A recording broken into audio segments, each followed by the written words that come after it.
Shalom peuple de Dieu, je suis dans la joie de revenir encore au milieu de vous. C'est votre humble serviteur, l'évangéliste Michel Banfomo. Je viens encore avec, de la part de notre Seigneur, le grand roi, le véritable Dieu, avec un message précis pour ses enfants du Parlement. Mais si vous permettez, avant de commencer toutes choses, nous allons commencer par la prière. Roi de gloire, le créateur du ciel et de la terre, le véritable Dieu, merci.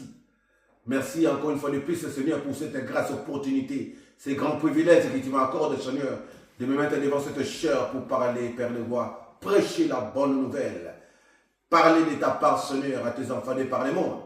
Laisse que toute personne qui écoutera ces messages, Père de gloire, voit sa vie changer, transformer. Père, ton Fils seul, manifeste-toi puissamment au travers les messages de ces jours. Embrase tout ce qui n'est pas de toi, moi, Seigneur. Inspire, Père de gloire, ton serviteur, Seigneur, que je suis ton esclave. L'inspiration venant tout droit de ton royaume, Seigneur. Le meilleur Seigneur, grand maître, Saint-Esprit de Dieu. Toi qui autrefois enseignais les apôtres. Toi qui autrefois enseignais tes enfants, tes serviteurs du Parlement. Continue, Père de gloire, à nous enseigner. Inspire-moi, Seigneur, pour que je continue cette œuvre comme autrefois l'apôtre Paul qui disait dans Colossiens, Seigneur, où priez le Dieu qui nous ouvre un canal pour que nous puissions prêcher la bonne nouvelle, qui nous donne l'intelligence pour que nous puissions prêcher la bonne nouvelle, l'évangile du Christ, le vrai message du Seigneur, la saine doctrine. Béni soit ton nom, le roi des rois. Manifeste-toi puissamment que tout esprit qui ne confesse pas ton seigneurie, qui ne nomme pas ton nom, soit chassé dans ce lieu. Règne maître au milieu de lui jusqu'à la fin, Seigneur. Règne maître au milieu de lui jusqu'à la fin, grand maître Saint-Esprit de Dieu. Dispose le cœur de tes enfants, Père, que ce message touche leur cœur, particulièrement personnellement. J'ai ainsi prié au nom du Père, du Fils et du Saint-Esprit. Nous sommes tous. Amen. Prenons la Bible, nous aurons deux versets à lire. Nous allons lire 1 Corinthiens chapitre 5. Première épître de Paul aux Corinthiens chapitre 5, chapitre 6, verset 19 à 20. 1 Corinthiens chapitre 6, verset 19 à 20. Et puis, nous allons partir dans l'Ancien Testament, dans Genèse chapitre 2, verset 18, partie A. 18. Genèse chapitre 2, verset 18a. Sans plus tarder de lire la parole du Seigneur dans 1 Corinthiens chapitre 6, verset 19 à 20. Ou bien, ne savez-vous pas que votre corps est un temple du Saint-Esprit qui est en vous et que vous tenez de Dieu et que vous ne vous appartenez pas. Vous avez été bel et bien achetés. Glorifiez donc Dieu dans votre corps. Ou bien, je répète, ne savez-vous pas que votre corps est un temple du Saint-Esprit qui est en vous, que vous tenez de Dieu et que vous ne vous appartenez pas. Vous avez été bel et bien achetés. Glorifiez donc Dieu dans votre corps. Je continue. Genèse chapitre 2, verset 18, partie A. Éternel Dieu dit, il n'est pas bon que l'homme soit seul.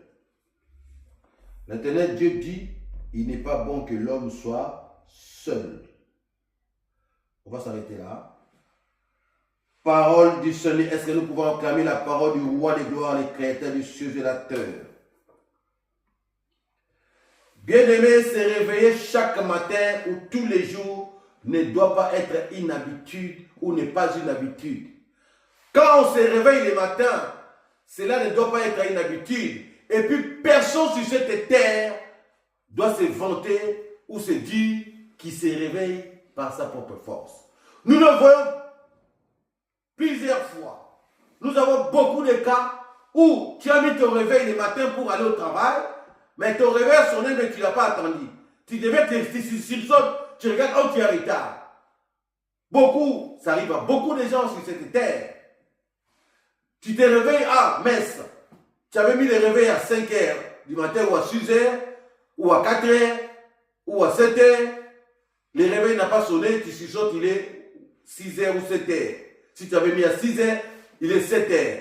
Tu es en retard, ou il est 8 h, tu devais commencer le travail à 9 h. Qu'est-ce que tu fais? Il y a d'autres même, il n'a pas le temps de se laver. Il va dans la salle de bain, il reste son visage, il se brosse à la bouche. Après, il part au travail. Donc pour dire que ce n'est pas le réveil qui te réveille, mais ce Dieu, par sa grâce infinie, par son amour, qui te réveille.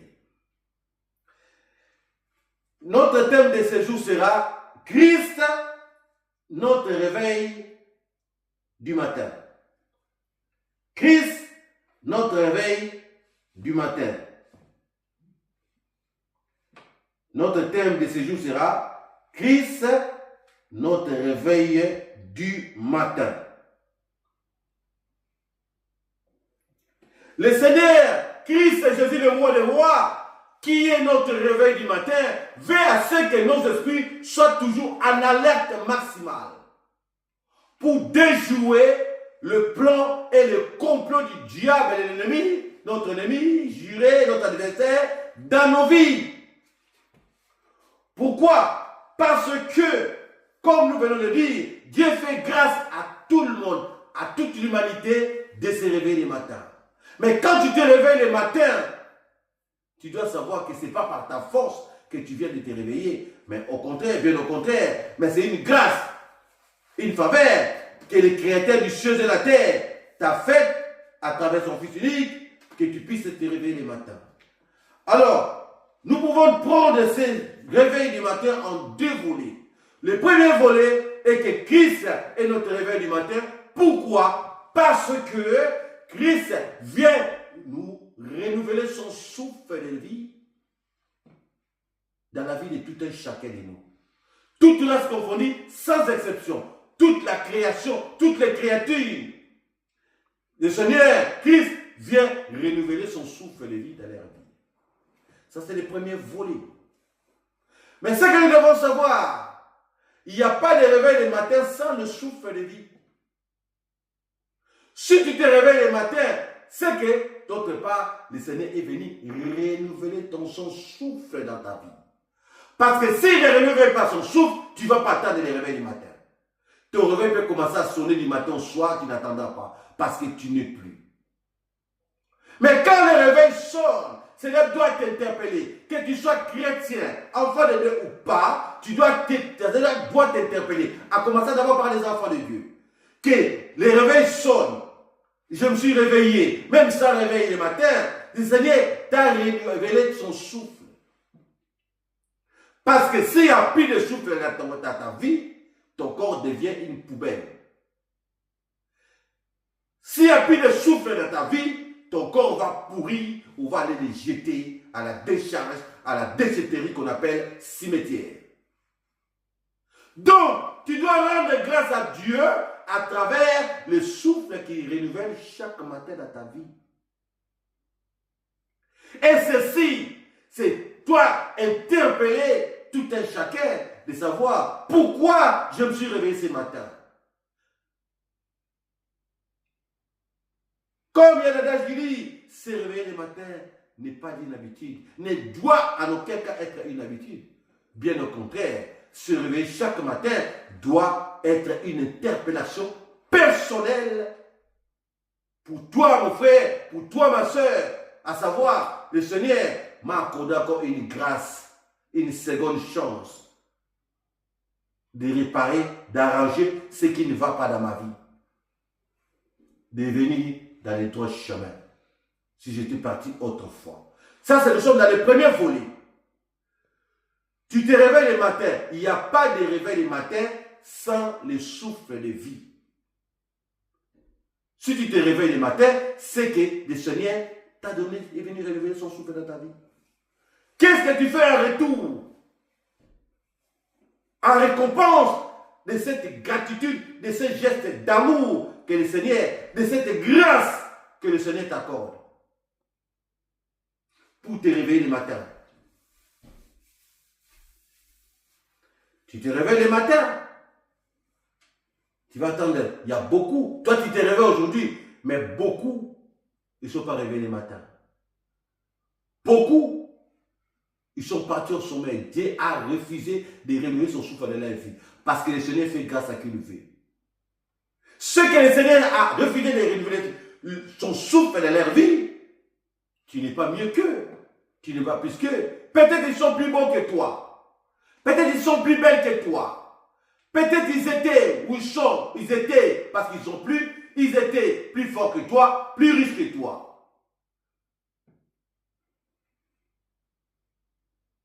Peut-être ils étaient plus gentils que toi. Peut-être ils avaient de l'amour plus que toi. De la compassion plus que toi. Mais le Seigneur n'a pas regardé ça, n'a pas regardé tes fautes, il est venu renouveler son souffle dans ta vie. Mais ceci doit t'interpeller, mon frère, ma soeur. Que quand le Seigneur renouvelle son souffle, ça doit être une interpellation. C'est aussi un petit jugement. J'ai renouvelé ton souffle, qu'est-ce que tu dis? Attention, Seigneur, renouvelle ton souffle, pas pour le plaisir, parce qu'il veut t'accorder encore une chance de te repentir. Ça, c'est dans les premiers volets. Le second volet, Christ est notre réveil du matin. Pourquoi? Parce qu'il a mis à tout un chacun de nous, à chaque enfant de Dieu, son esprit, qui est là pour nous interpeller, qui est là pour nous guider, nous conduire. Son esprit est là comme un réveil pour nous interpeller à marcher selon la volonté de notre Dieu. Bien-aimé, il ne suffit pas seulement de croire en Dieu. Là, je parle aux enfants de Dieu. Être enfant de Dieu, ce n'est pas le fait de seulement de croire en Dieu. Ça ne suffit pas.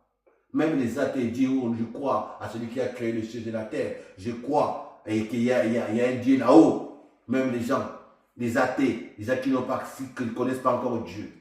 Les païens, comme on dit. Mais toi qui es enfant de Dieu, qui es chrétien, tu dis tu crois en Dieu. Croire en Dieu ne suffit pas. Dieu n'a pas besoin des enfants qui croient en lui, mais Dieu a besoin des enfants qui obéissent en lui, en faisant sa volonté. Pourquoi? Parce que croire en Dieu, c'est bien, mais obéir à Dieu, c'est mieux. Tu peux croire en Dieu sans pourtant l'obéir. Or, ta croyance est fondée sur des choses vaines. Parce que la croyance, ta croyance ou ta foi doit être fondée sur quelque chose. Doit se baser sur quelque chose, c'est-à-dire l'obéissance. Comme la parole de Dieu nous dit, l'obéissance vaut mieux que les sacrifices. Parce que le Seigneur Christ vers ce que tout le monde soit sauvé et parvienne au salut. Nous allons lire la parole du Seigneur. Nous allons lire la parole du Seigneur.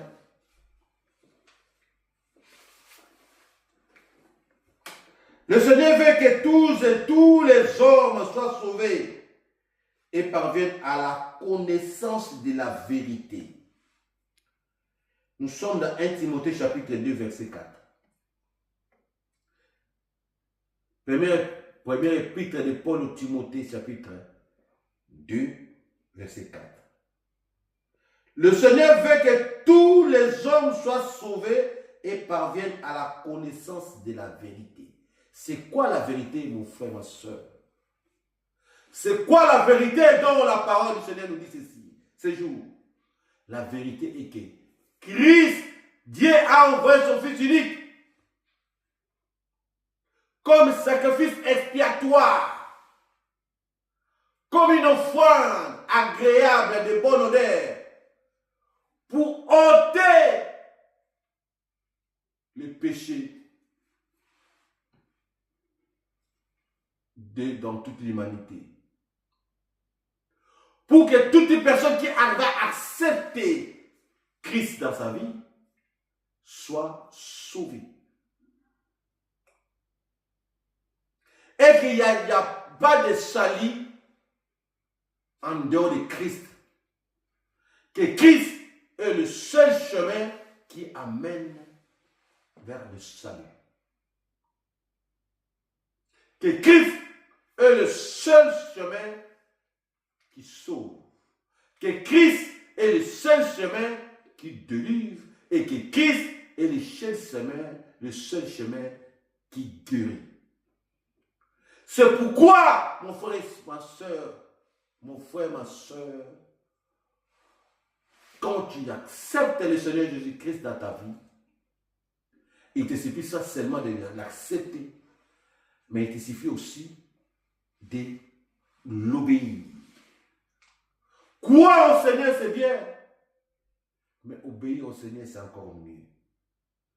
Parce que Dieu nous a appelés ses enfants. Une fois que tu viens vers le Seigneur, il t'accepte, le seul Seigneur sauveur de ta vie, qui te donne l'identité qu'on appelle l'identité d'enfant de Dieu. Mais un enfant de Dieu a automatiquement l'identité de son Père. L'identité que le Seigneur t'a donnée se reflète par rapport aux actes que lui, le Seigneur, avait posé sur les terres, la façon dont il a marché sur cette terre, et que toi, tu as son identité, tu es obligé de marcher sous ses pas. Quand on se dit enfant de Dieu, on a l'identité de Christ. Nous devons marcher selon la volonté de Christ. Parce que tu as l'identité du Seigneur. Dans l'identité de Christ, d'enfant de Dieu, tu ne dois pas marcher selon le diable. En faisant ta propre volonté. Parce que l'identité qu'il t'a donnée, c'est l'identité d'un enfant de Dieu. Donc, toute personne qui se dit enfant de Dieu ou chrétien doit obligatoirement ressusciter avec ces derniers. Toute personne qui se dit enfant de Dieu doit obligatoirement ressusciter avec le Seigneur. Parce que le Seigneur est rentré en tombeau. Il a pris nos fardeaux, nos infirmités, nos défauts, nos péchés. Il est rentré avec eux. Sur la croix, il a tout porté. Il est rentré au tombeau, mais il est allé la clouer sur la croix. Il est rentré au tombeau et il est sorti victorieux, vainqueur. Mais si toi, qui se dit enfant de Dieu, tu es toujours, jusqu'aujourd'hui, sur la tombeau, tu es resté sur la tombeau, c'est que tu continues à mener une vie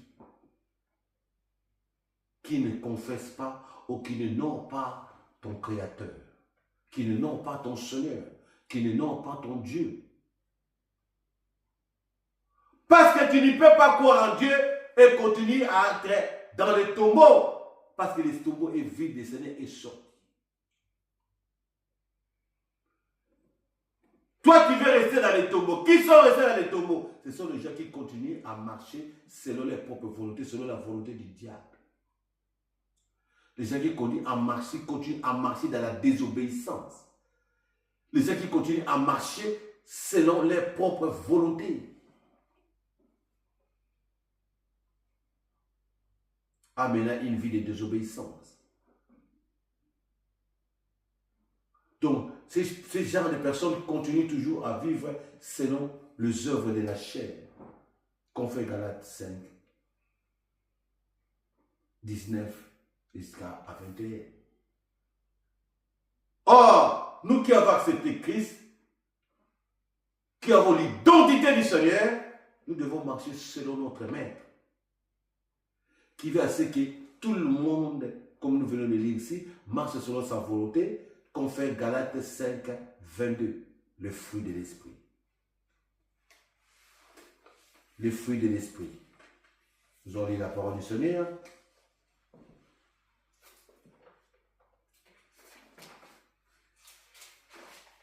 Nous allons encore lire la parole du Seigneur.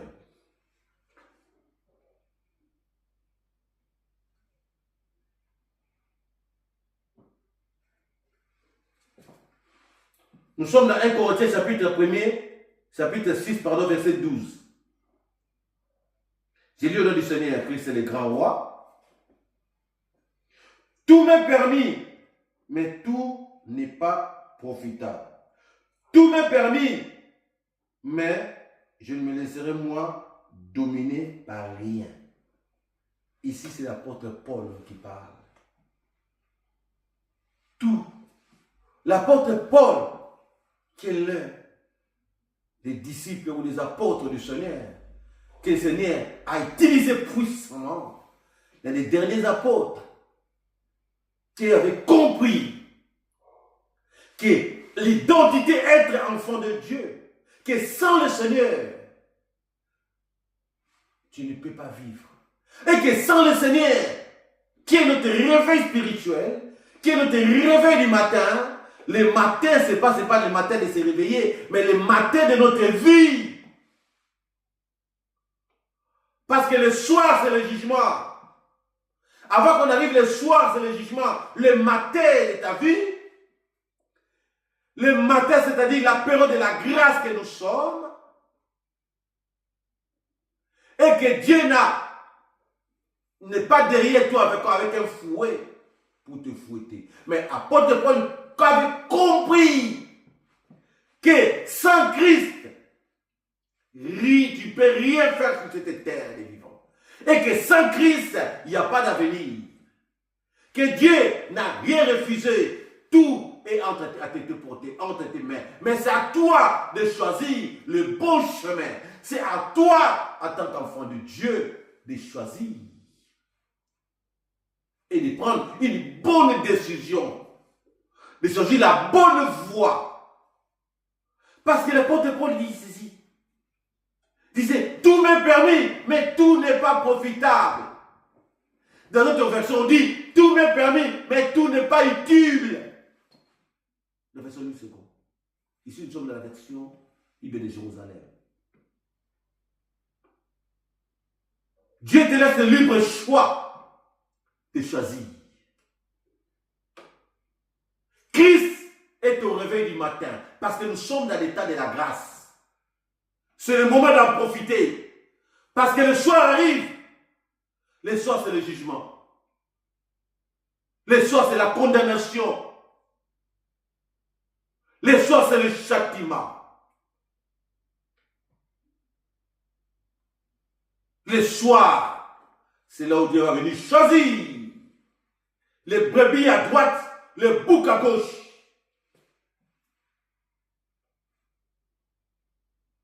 C'est pourquoi, mon frère, ma soeur, le Seigneur Christ est le véritable Dieu, a permis à ce que je puisse venir avec ces messages pour dire à un enfant de Dieu